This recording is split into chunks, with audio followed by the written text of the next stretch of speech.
प्रिय छात्र एवं छात्राओं, आप सभी का सादर स्वागत एवं अभिनंदन। आज हम सब गूगल क्लासरूम प्लेटफॉर्म पर एक साथ इकट्ठा हुए हैं। आज हम सब अपने सिलेबस के चौथे यूनिट विकास में बुद्धिजीवियों की भूमिका, विकास में नौकरशाही की भूमिका तथा विकास में सत्ता की राजनीति। प्रिय छात्र एवं छात्राओं, ये तीन अवधारणाएं एक साथ हैं: बुद्धिजीवी, नौकरशाही और राजनीति। किसी भी आधुनिक समाज के निर्माण में इन तीनों तत्वों का बहुत बड़ा योगदान है। प्रत्येक समाज किसी भी कालखंड में कुछ पथ प्रदर्शकों के माध्यम से चलता रहा है। हर कालखंड में ऋग्वेद से लेकर के और आज इस 2020 तक प्रत्येक कालखंडों में हम लोगों को समाज को सही दिशा देने वाले समाज सुधारक, राजनैतिक चिंतक, विचार और दार्शनिक,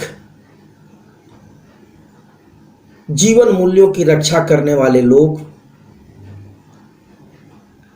या वो पढ़े लिखे हों या न हों, लेकिन उन लोगों ने अपने आचरण, अपने व्यवहार और अपने कृतियों से समाज को एक नई दिशा दी। हम लोग बहुत पीछे न जाएं।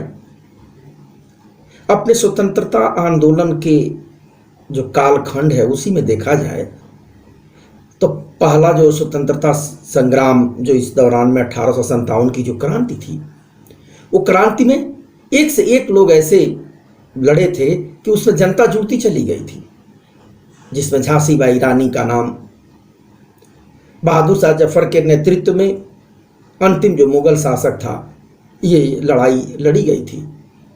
नाना साहब, तात्या टोपे, वीर कुंवर सिंह, ऐसे बहुत सारे नाम हैं जिन लोगों ने इन लड़ाइयों को आगे बढ़ाया ताकि भारतवर्ष में यहाँ के नागरिकों को जीवन जीने की एक स्वतंत्रता हो, वो अपने तरीके से अपने जीवन को जीने के लिए समर्थ हों, अपने से अपनी समस्याओं के समाधान करने के लिए वो सबल हो सकें।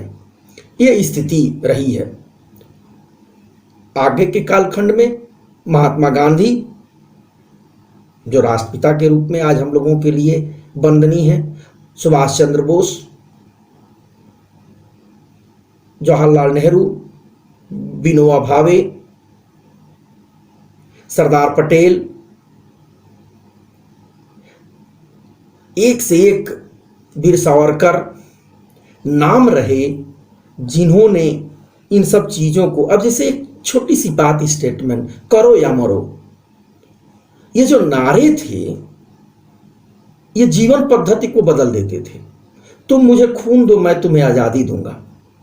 तो इसका अभिप्राय ये नहीं था कि जब सारे लोगों को एक जगह खून देना होगा, वो मोटिवेशन था। और स्थिति ये थी कि जीवन के अंतिम पड़ाव पर रहने वाले लोग भी उस आज़ादी की जंग में सुभाष चंद्र बोस की इस नारे के लिए आगे निकल के चले आए थे। स्वतंत्रता प्राप्ति के पास लाल बहादुर शास्त्री की जो जीवन शैली थी, उस जीवन शैली में जय जवान जय किसान, ये जो नारे थे ये आदर्श वाक्य हुआ करते थे। और ये आदर्श वाक्य इसलिए हुआ करते थे कि वो व्यक्तित्व उस चीज को जीते थे। बीच के कालखंडों में देखा जाए तो रैदास, गोस्वामी तुलसीदास, कबीर, ऐसे ऐसे लोग पथ प्रदर्शक हुए हैं। मुंशी प्रेमचंद, रामधारी सिंह दिनकर, तो यूं कहा जाए कि कवि के रूप में, स्वतंत्रता संग्राम सेनानी के रूप में, समाज सुधारकों के रूप में राजा राम मोहन राय, ईश्वर चंद्र विद्यासागर, ये ऐसे लोग रहे कि जिन लोगों ने विकास में या समाज के निर्माण में बहुत महत्वपूर्ण भूमिका निभाई थी। एक तो ये पृष्ठभूमि हो गई बुद्धिजीवी, जिसको इंटेलेक्चुअल्स, तो इंटेलेक्चुअल्स का अभिप्राय सिर्फ इस रूप में ही नहीं कि एक विलक्षण बुद्धि हो, एक प्रतिभा हो और उसके अनुरूप वो आदमी काम करने के लिए तत्पर हो, ये भी एक चीज है और बहुत बड़ी महत्वपूर्ण चीज है कि आज जो इंटेलेक्चुअल्स हैं वो किसी भी क्षेत्र में हो, उनका बहुत बड़ा रोल है, क्योंकि आज जो सोसाइटी है वो कॉम्प्लेक्स हो चुकी है। तो यहां पर विशेषीकरण का बहुत महत्व है। भारतवर्ष की 130-135 करोड़ की आबादी को जीवन देने के लिए, दिशा देने के लिए आज बुद्धिजीवी वर्ग का बहुत बड़ा रोल है। इसी क्रम में नौकरशाही, हम सभी ने एमए फर्स्ट सेमेस्टर में मैक्स वेबर को पढ़ा है। मैक्स वेबर ही इस नौकरशाही की बात को सबके सामने ले आते हैं। आगे चल करके ये पूरे विश्व की लिए एक शासन व्यवस्था का पैटर्न बनता है।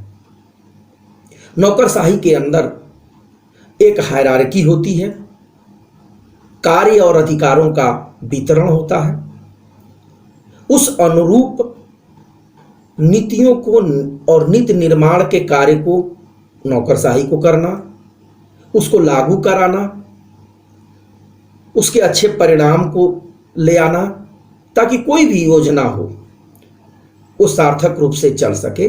तो भारतवर्ष में स्वतंत्रता प्राप्ति के बाद इस नौकरशाही व्यवस्था को लाया गया ताकि शासन व्यवस्था की नीति को सही तरीके तक अंतिम व्यक्ति तक पहुंचाया जा सके, चाहे वो सरकार के स्तर पर हो, फैक्ट्री के स्तर पर हो या किसी भी संगठन के लिए हो। कोई भी संगठन एक नियमबद्धता के तहत चलेगी तो वहां पर वो नौकरशाही जैसी शब्दावली की जरूरत होगी। तो भारतवर्ष में इस नौकरशाही को लाया गया। इसके क्या परिणाम हैं, क्या चीजें हैं, इसकी चर्चा आगे की जाएगी। पावर पॉलिटिक्स, भारतवर्ष स्वतंत्रता प्राप्ति के बाद लोकतांत्रिक देश के रूप में स्थापित हुआ। ये गणराज्य हुआ। तो गणराज्य होने का मतलब क्या हुआ कि राष्ट्र का जो प्रमुख होगा वो जनता के द्वारा चुना जाएगा। वंशानुगत शासन व्यवस्था यहां पर नहीं रही। तो इसका अभिप्राय ये रहा कि सत्ता की चाबी या सत्ता का प्राधिकार जनता के पास रहा। हम भारत के लोग, संप्रभुत्व की बात हुई। तो जब संप्रभुत्व की बात हुई तो यहां पर लोकतांत्रिक व्यवस्था में सत्ता की भागीदारी के लिए या शासन व्यवस्था को चलाने के लिए, इस देश को नई दिशा देने के लिए जो जो विचार और विचार के लोग थे वो एक जगह एक संगठन के रूप में इकट्ठा हुए और एक पार्टी का निर्माण हुआ, जिसे बाद में राजनीतिक पार्टियां कहा जाने लगा। 1885 ईस्वी में ए.एम. ह्यूम के द्वारा भारतीय राष्ट्रीय कांग्रेस की स्थापना हुई। भारतीय राष्ट्रीय कांग्रेस का बहुत बड़ा रोल स्वतंत्रता आंदोलन और उसके बाद के कालखंडों में रहा। बाद में धीरे धीरे जैसे जैसे कुछ समाज सेवा के लिए उभर के आने वाले लोग निकलते चले गए, वैसे वैसे भारतवर्ष में पार्टियां बनती चली गईं और बहुदलीय शासन व्यवस्था भारतवर्ष में लागू हुई। बहुत सारी पार्टियां उस करिश्माई नेता नेतृत्व के तहत पैदा हुई और उसके साथ लोग जोड़ते चलते चले गए। बहुत सारे विभिन्न क्षेत्र में जो जिन्होंने अच्छी जनमानस में अपील अपने लिए पैदा की थी, वो लोग राजनीति के क्षेत्र में आए। M G Ramachandran, Jayalalithaa, N T. Rama Rao, ऐसे जो लोग थे, इनकी पृष्ठभूमि राजनीति की नहीं थी। ये सिने जगत के स्टार थे, लेकिन इन लोगों ने राजनीति को बहुत नई दिशा दी और बहुत वर्षों तक शासन को चलाया, समाज को एक निर्माण की दिशा की तरफ ले गए। तो राजनीति में बहुलवादी व्यवस्था होने के नाते कुछ राष्ट्रीय स्तर पर पार्टियां, कुछ क्षेत्रीय स्तर पर पार्टियां स्वतंत्रता प्राप्ति के शुरुआती कुछ दशकों तक, चूंकि राष्ट्रीय पार्टी के रूप में स्वतंत्रता आंदोलन के कालखंड से उभरी हुई पार्टी थी, तो उसकी पूरे भारतवर्ष में एक अपनी अलग पहचान थी, या उसके संगठन था, उसके कार्यकर्ता थे। तो राज्य स्तर पर और केंद्र स्तर पर प्रायः सभी जगहों पर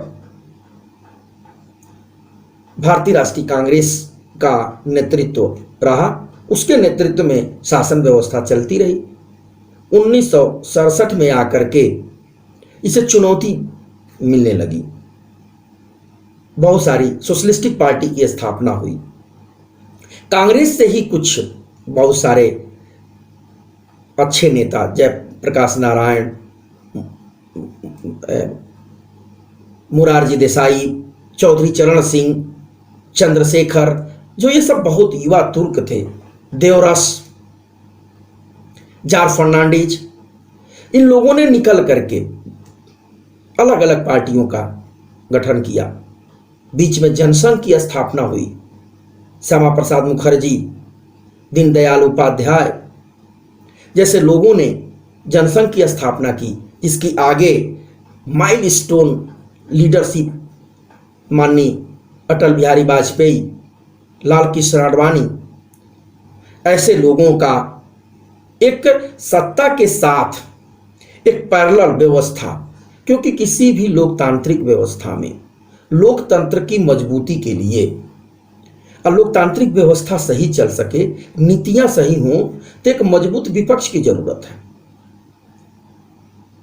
पंडित जवाहरलाल नेहरू, लाल बहादुर शास्त्री, श्रीमती इंदिरा गांधी, राजीव गांधी, इन लोगों ने देश को बहुत बेहतर नेतृत्व दिया। तो नेतृत्व के साथ साथ काम हो, तो इसके लिए एक मजबूत विपक्ष की जरूरत थी। श्रीमती इंदिरा गांधी के समय से पंडित जवाहरलाल नेहरू के समय में अटल बिहारी वाजपेयी का भी उदय होता है। उन्होंने राजनीति को 40 से 45 सालों के बीच में बहुत प्रभावित किया। 6 वर्षों तक भारत के प्रधानमंत्री बनने का अवसर मिला। तो ऐसे बहुत सारे नाम हैं, और राजनीति सत्ता के केंद्र के लिए ही होती है, सत्ता प्राप्ति के लिए ही होती है। और आज 89 के आसपास आते आते एक केंद्रीय पार्टी का जो स्वरूप था उसमें बदलाव हुआ। पीवी नरसिम्हा राव आते हैं। आने के बाद से एक कोलिशन की गवर्नमेंट चलती है। राइट विंग और लेफ्ट विंग, ये भी एक बहुत बड़ी राजनीति की बात है कि इस विंग ने सत्ता को संचालित किया और वीपी सिंह की सरकार को समर्थन किया था। कुछ कालखंड 80 के बाद के कालों में, 89-90 में हुआ, मंडल कमंडल की राजनीति हुई। उसके चलते राजनीति का परिदृश्य बदल गया, और राजनीति आज समाज सेवा के साथ साथ अपने पद और प्रतिष्ठा के लिए भी होने लगी है। इसमें कहने में कोई अब दो राय नहीं है। राजनीति कुछ लोगों के लिए अब व्यवसाय जैसा ही रह गया। तो अब जो लीडरशिप थी, जो करिश्माई नेतृत्व था, जिसकी अपील थी, उस अपील में कमी हुई है। राष्ट्रीय स्तर पर नेतृत्व का संकट उस दौरान में हुआ, और उसके बाद से काफी अभी तक विभिन्न राज्यों में केंद्र के स्तर पर सत्ता के लिए कोलिशन गवर्नमेंट्स होने लगी, गठबंधन की सरकारें। आज भारतवर्ष के राजनीतिक केंद्रीय पटल पर एनडीए और यूपीए दो बड़े गठबंधन हैं, जो सत्ता का कभी कोई गठबंधन कभी कोई गठबंधन।